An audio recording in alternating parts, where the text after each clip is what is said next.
Voilà, alors on va aller chercher, vu qu'on est dans une version récente de Photoshop, on peut utiliser la palette couleur, menu fenêtre couleur. Voilà la palette couleur qu'on peut agrandir comme je l'ai fait là. Vous avez la palette couleur qui arrive, ben, elle est peut-être attachée là sur le côté au fait, hein, votre palette couleur. Un peu de ce genre-là. Donc il va falloir la détacher. Puis l'agrandir. Et l'agrandir encore avec la petite case en bas à droite. Voilà. Sinon, dans les anciennes versions de Photoshop, on est obligé de double-cliquer sur l'échantillon là et faire apparaître le sélecteur de couleurs. Et utiliser le sélecteur de couleurs, c'est plus ennuyeux. La palette couleur de Photoshop qu'on a là ici s'est améliorée dernièrement. Elle est quand même mieux. La palette couleur, vous l'avez bien dans la même méthode que moi. Cube de teinte, hein, parce que si vous avez autre chose, ça va peut-être pas le faire. Voilà, cube de teinte, la première là, voilà. Et donc, il faut choisir une couleur, un gris en fait. Hein. Donc, il faut que la pastille soit toujours complètement à gauche, là, et vous choisissez un gris plus ou moins foncé. Vous avez le pinceau normal.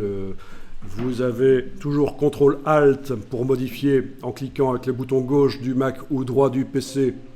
Vous avez toujours le diamètre et la dureté.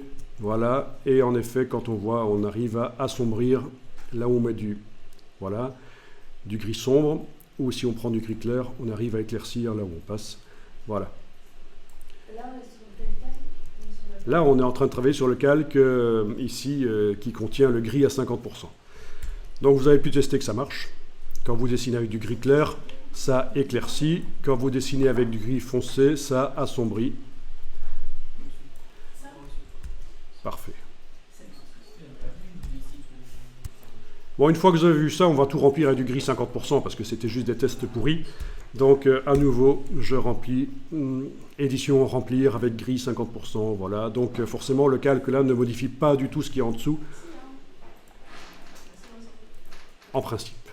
Et c'est le cas. Parfait.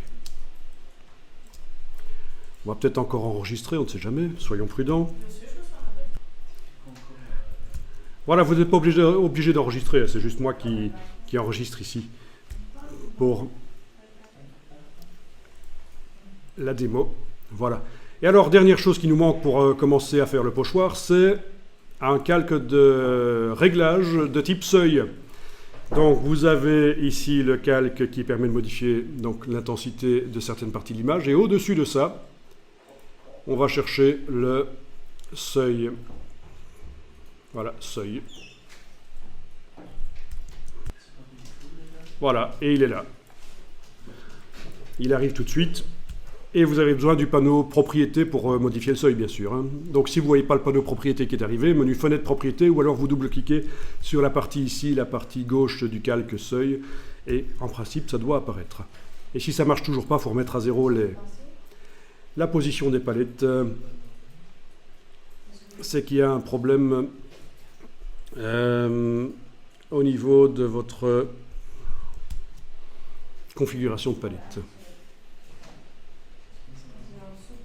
Voilà.